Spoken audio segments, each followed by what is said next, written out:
Dear viewers, welcome to Maddy talks.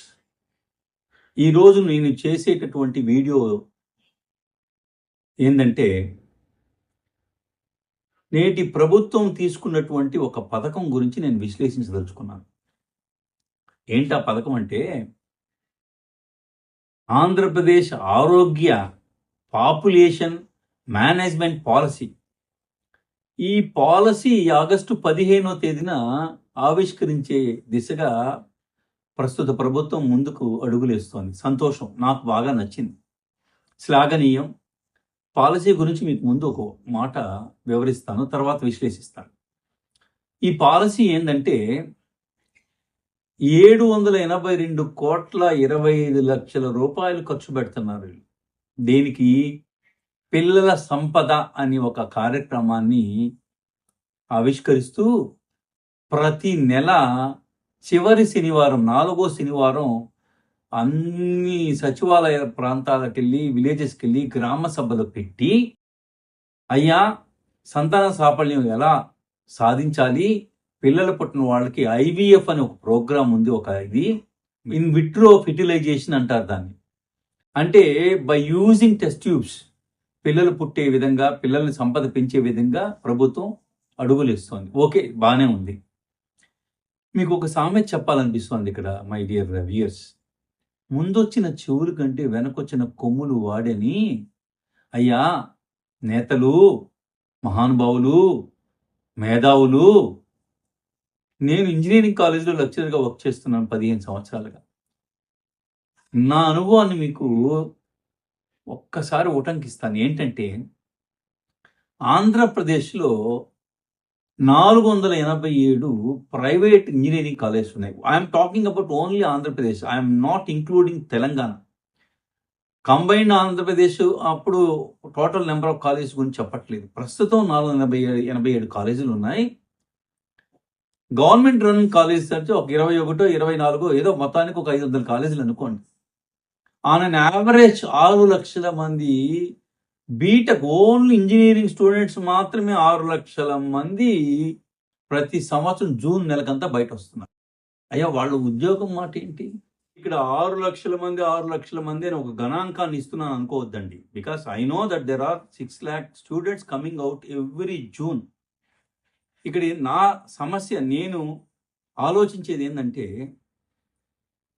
6 లక్షల మందిలో ఎంతమంది ఉద్యోగాలు పొందుతున్నారో మీకు తెలుసా? కేవలం 1%. అంటే 6,000 మందికి మాత్రమే ఉద్యోగాలు దొరుకుతున్నాయి మల్టీనేషనల్ కంపెనీస్లో.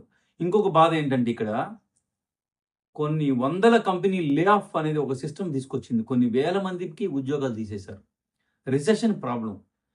నేను ఎందుకు ఇది ఉటంకిస్తున్నానంటే, IVF ప్రోగ్రాం ద్వారా ప్రతి ఏటా 50,000 మంది జంటలకి, 50,000 జంటలకి మీరు IVF ప్రోగ్రాం ద్వారా సంతాన సాఫల్యాన్ని అనే పథకం పెట్టి 782,25,00,000 రూపాయలు ఖర్చు పెడుతున్నారంటే, ఇక్కడ ఇది మంచి పథకమే.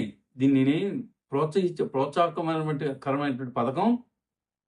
ఇక్కడ నేను ఎందుకు కంపేర్ చేస్తున్నా అంటే, ఎప్పుడో 25 ఏళ్ళ తర్వాత యువత కోసం అనేసి పిల్లల సంపద లేదు. పిల్లల సంపద అంటే ఏంటి ఈ ప్రోగ్రాము? మన ఆంధ్రప్రదేశ్ 2026 నాటికి ఎంత జనాభా ఉందంటే 5,35,90,000 మంది ఉన్నారు. ఈ ప్రోగ్రాం ఎందుకు ఆంధ్రప్రదేశ్ ప్రభుత్వం తీసుకొచ్చిందంటే, కేవలం 19% మాత్రమే 5 నుంచి 10, తర్వాత 10 నుంచి 19 సంవత్సరాల వయసు ఉండేటువంటి యువత ఉన్నారు. అంటే దాదాపు 90 లక్షల మంది. అంటే ది స్టేట్ గవర్నమెంట్ అంటే మన Andhra Pradesh is declining fertility rate. అంటే మామూలుగా 2.1 ఫెర్టిలిటీ రేట్ ఉండాలి యాన్యువల్గా, కానీ మన ఆంధ్రప్రదేశ్లో 1.5 ఉంది.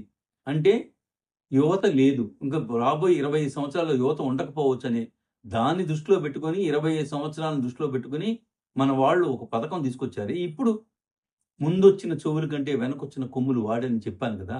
అంటే ఇప్పుడు యువత ఏం చేయాలి అంటే, 1% వాళ్ళు ఉద్యోగాలు పొందుతున్నారు. 6 లక్షల మందిలో 5,99,000 మంది రోడ్ల మీద ఉన్నారు. వాళ్ళు రక్తపు బాట పడుతున్నారు. అంటే వాళ్ళ రహదారి ఏందో తెలుసా? గంజాయికి యువత, మద్యపానానికి, దుర్వ్యసనాలకు అలవాటు పడి అన్యాయంగా రోడ్ల మీద తిరుగుతుంది నేను చూస్తున్నాను. నేనే కాదు మీరు చూస్తున్నారు. ఒకసారి ఆలోచించండి, విశ్లేషించండి. ఇక్కడ నా పాయింట్ ఆఫ్ ఆర్డర్ ఏంటంటే, శనివారం 4వ శనివారం పిల్లల సంపద మీద ప్రోగ్రామ్ పెట్టి, ఎడ్యుకేట్ చేసి, సంతాన సాఫల్య కేంద్రాలు పెట్టి, కోట్ల ఖర్చు పెడుతున్నారే! అయ్యా! ఒక సంవత్సరానికి ఒక్కరోజు ఉద్యోగ మేళా పెట్టి, 1,00,000 మంది విద్యార్థులు, నిరుద్యోగుల్ని ఉద్యోగులుగా మలిస్తే, ఆంధ్రప్రదేశ్ స్వర్ణాంధ్రప్రదేశ్ దిశగా అడుగులేస్తుందని ఎందుకు ఈ నేతలు మేధావులు ఆలోచించరో, పథక రచన చేయరో, ఐఏఎస్‌లున్నారు, ఐఎఫ్ఎస్‌లున్నారు, కొన్ని మేధా సంపత్తిని నిర్వీర్యం చేసే పరిస్థితిని ఎందుకు అరికట్టరో ఆలోచించమని నేను అదే రిక్వెస్ట్ చేస్తూ యువతకంతా కూడా నేనేం చెప్తున్నానంటే, మీరు నేను చేసిన విశ్లేషణని బాగా just check out my statistical data. సత్య దూరంగా ఉంటే, వాస్తవానికి దూరంగా ఉంటే, నిర్ద్వందంగా కమెంట్ బాక్స్‌లో మీరు కమెంట్ చేయండి. నేను సవరించుకుంటాను. లేదు మీకు బాగా ఇష్టపడిందంటే లైక్ చేయండి. Thank you very much. జై హింద్.